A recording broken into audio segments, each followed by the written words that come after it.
A Teosofia Original traz para você a Doutrina Secreta, volume 1, parte 1, Introdução. Escrito por Helena Petrovna Blavatsky. Publicado originalmente em 1888. Introdução, tradução do original na íntegra. Continuação. Como já foi dito no prefácio, a Doutrina Secreta não é uma versão de Isis sem véu, como originalmente pretendido. É um volume explicativo e, embora totalmente independente do trabalho anterior, um corolário indispensável. Muito do que estava em Isis dificilmente poderia ser entendido pelos teosofistas naquela época. A Doutrina Secreta mostrará agora muitos problemas que ainda não foram resolvidos no primeiro trabalho, especialmente nas páginas de abertura, que nunca foram compreendidas.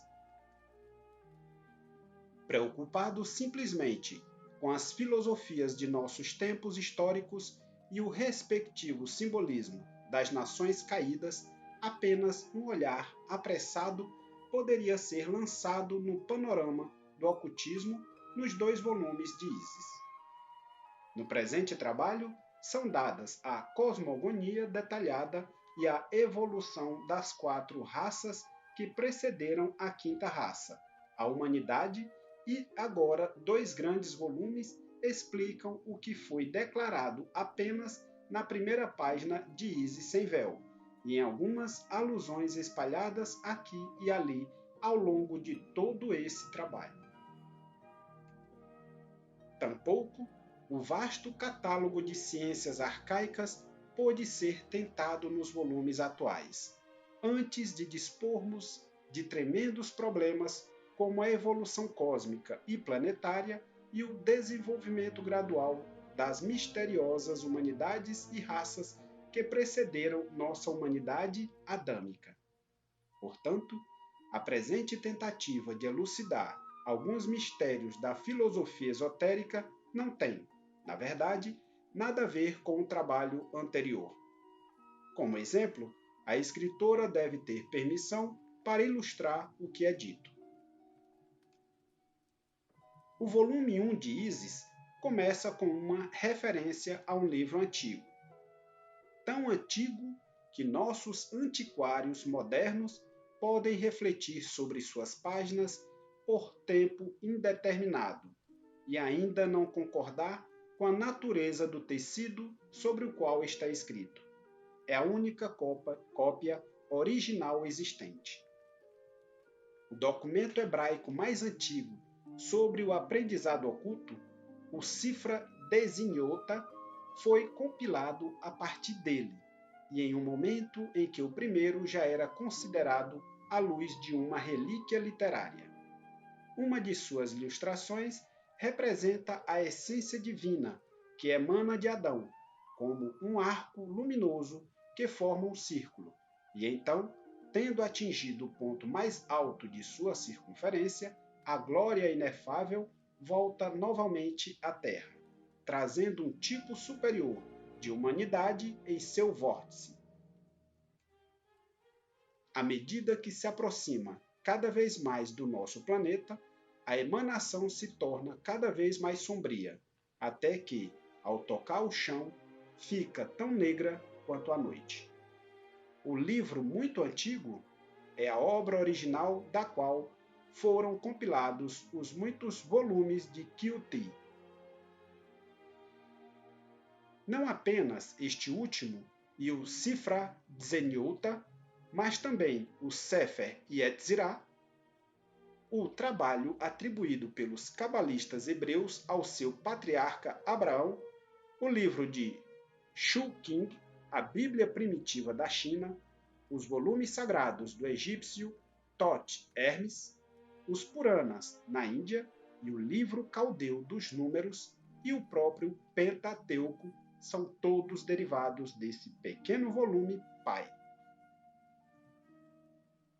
A tradição diz que foi retirada do Senzar, a língua secreta sacerdotal, das palavras dos seres divinos que a ditaram aos filhos da luz, na Ásia Central, no início da quinta raça, pois houve um tempo em que sua língua, o Senzar, era conhecida pelos iniciados de todas as nações, quando os antepassados dos toltecas a entendiam tão facilmente quanto os habitantes da Atlântida perdida, que a herdaram, por sua vez, dos sábios da terceira raça, os Manushis, que a aprenderam diretamente com os Devas da segunda e primeira raças. A ilustração mencionada em Isis refere-se à evolução dessas raças e da nossa quarta e quinta raça humana no Vaivasvata Manvantara, ou Ronda, cada ronda sendo composta pelos yugas dos 7 períodos da humanidade, 4 das quais agora são passados em nosso ciclo de vida, quase chegando ao ponto médio do quinto. A ilustração é simbólica, como todos podem entender, e cobre o terreno desde o início. O livro antigo, tendo descrito a evolução cósmica e explicado a origem de tudo na Terra, incluindo o homem físico, depois de contar a verdadeira história das raças, desde a primeira até a quinta raça, não vai além. Ele parou no início do Kali Yuga, há apenas 4.989 anos, com a morte de Krishna, o brilhante deus do Sol, o herói e reformador uma vez vivo. Mas existe outro livro. Nenhum de seus possuidores o considera muito antigo, como nasceu com e tem apenas a idade da Era Negra, a saber, cerca de 5.000 anos. Daqui a 9 anos, o primeiro ciclo dos 5 primeiros milênios, que começou com o grande ciclo do Kali Yuga, terminará. E então, a última profecia contida naquele livro, o primeiro volume do registro profético da Era Negra, será realizada. Não temos muito o que esperar, e muitos de nós testemunharemos o amanhecer do novo ciclo, no final do qual poucas contas serão acertadas e agrupadas entre as raças. O volume 2 das profecias está quase pronto, estando em preparação desde a época do grande sucessor de Buda, Shankaracharya. Um ponto mais importante deve ser observado, o que se destaca principalmente na série de provas dadas sobre a existência de uma sabedoria primordial e universal, pelo menos para os cabalistas e estudantes cristãos. Os ensinamentos eram, pelo menos, parcialmente conhecidos por vários padres da Igreja. Mantém-se em bases puramente históricas, que Orígenes, Sinésio e até Clemente de Alexandria foram eles próprios iniciados nos mistérios antes de acrescentar ao neoplatonismo da escola alexandrina ou dos gnósticos sob o véu cristão. Mais do que isso, algumas das doutrinas das escolas secretas, embora de modo algum sejam todas, foram preservadas no Vaticano e, desde então, tornaram-se parte integrante dos mistérios na forma de acréscimos desfigurados feitos ao programa cristão original pela Igreja Latina. Tal é o dogma agora materializado da Imaculada Concepção.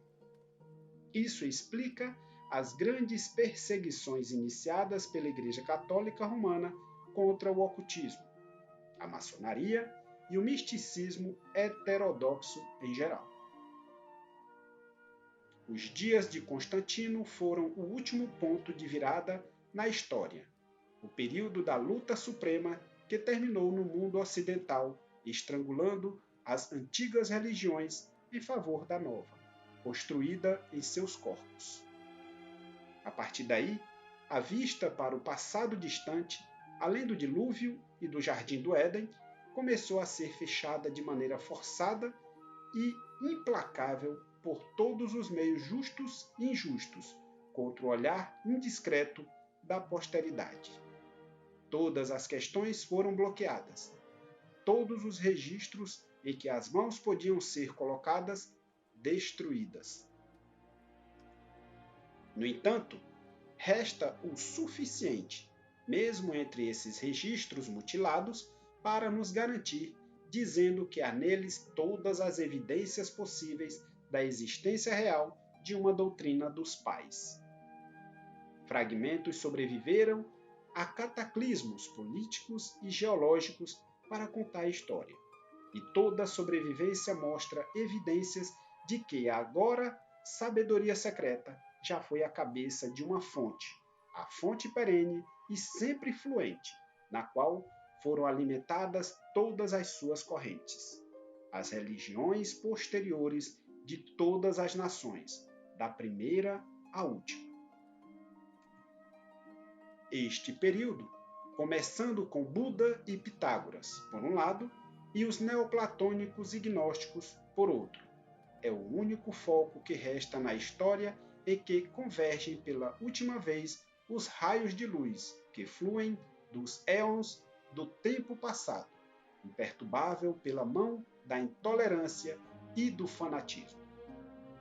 Isso explica a necessidade sob a qual a escritora trabalhou para sempre explicar os fatos dados no passado mais rico por evidências reunidas no período histórico.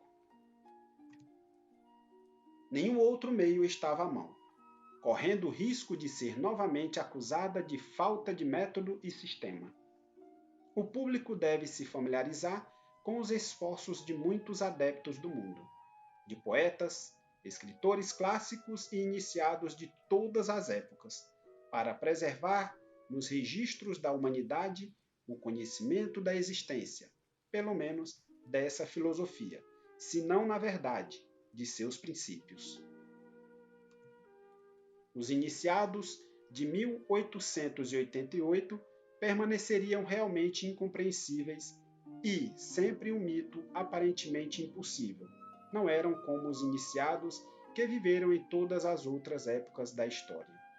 Isso só poderia ser feito nomeando capítulo e verso, onde se pode encontrar menção a esses grandes personagens, que foram precedidos e seguidos por uma longa e interminável linha de outros mestres famosos antediluvianos e pós-diluvianos nas artes.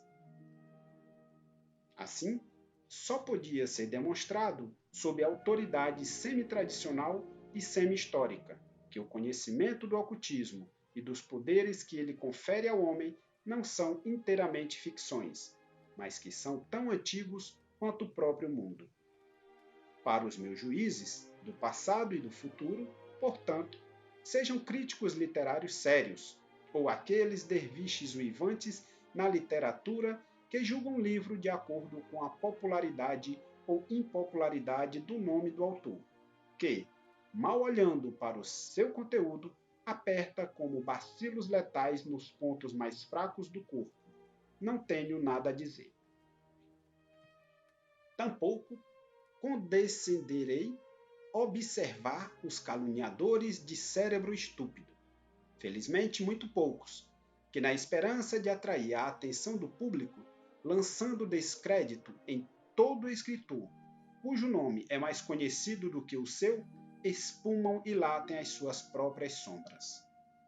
Estes, tendo sustentado por anos que as doutrinas ensinadas no teosofista e que culminaram no budismo esotérico foram todas inventadas por esta escritora, finalmente se viraram e denunciaram Isis sem véu e o restante como plágio de Eliphas Levi, Paracelso e budismo e brahmanismo.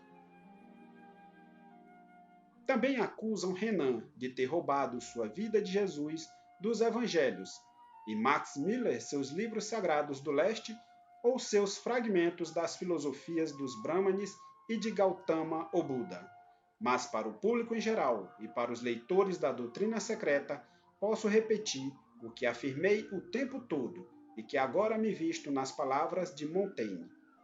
Senhores, aqui fiz apenas um ramalhete de flores selecionadas e não trouxe nada meu além da corda que os amarra. Puxe as cordas e corte-as se quiser. Quanto ao ramalhete dos fatos, você nunca será capaz de se livrar deles. Você só pode ignorá-los e não mais. Podemos concluir com algumas palavras de despedida relativa a este volume 1.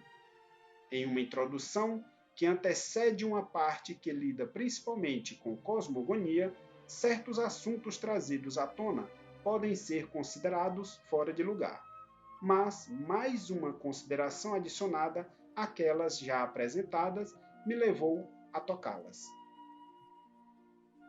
Todo leitor, inevitavelmente, julgará as declarações feitas do ponto de vista de seu próprio conhecimento, experiência e consciência, com base no que ele já aprendeu.